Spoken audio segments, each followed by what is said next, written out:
আমাদের মধ্যে অনেক মানুষ আছে চেহারি না খাওয়ার কারণে রোজা রাখে না। আসলে কি চেহারি না খেলে কি রোজা হবে না? আমাদের জানার প্রয়োজন আছে কিনা? অবশ্যই জানার প্রয়োজন আছে। আপনি আমি রোজার মাসে অনেক মানুষ আছে যে ঘুমের কারণে ঘুমে চলে যায়, শয়তানের সময় ধোকা দেওয়ার কারণে সে আর চেহারির সময় তার ঘুম ভাঙে না। এখন আমাদের করণীয় কি? যে আমরা সকাল 7টা বা 8টার সময় একটু টের পাই, যার পরে বুঝি যে আজকে তো আমি চেহারি খাইনি, সকাল হয়ে গেছে, এখন কি আমার রোজা হবে?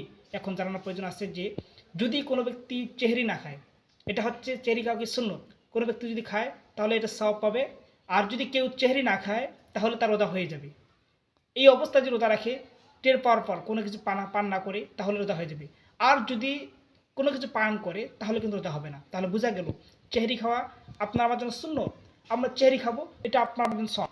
কারণ সকালে নাস্তা খাই, এখানে কোনো সওয়াব নাই। দুপুরে খাই, সওয়াব নাই। রাতে খাই, কোনো সওয়াব নাই।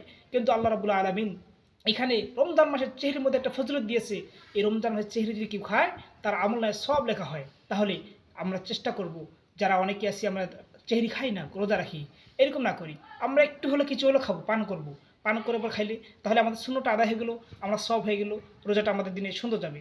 রাতে যখন খাবো না, চেহারির সময় যখন খাবো না, তখন কিন্তু একটু হলেও আপনার শরীরের মধ্যে ক্লান্ত বোধ হবে, রোজার কষ্ট হবে। এই জন্য আমরা চেহারিটা পান করব ইনশাআল্লাহ। যে মোট কথা হলো যে কেউ যদি কোনো দিন ভুলবশত টের না পেয়ে যদি চেহারি না খায়, তাহলে তার রোজা হয়ে যাবে ইনশাআল্লাহ।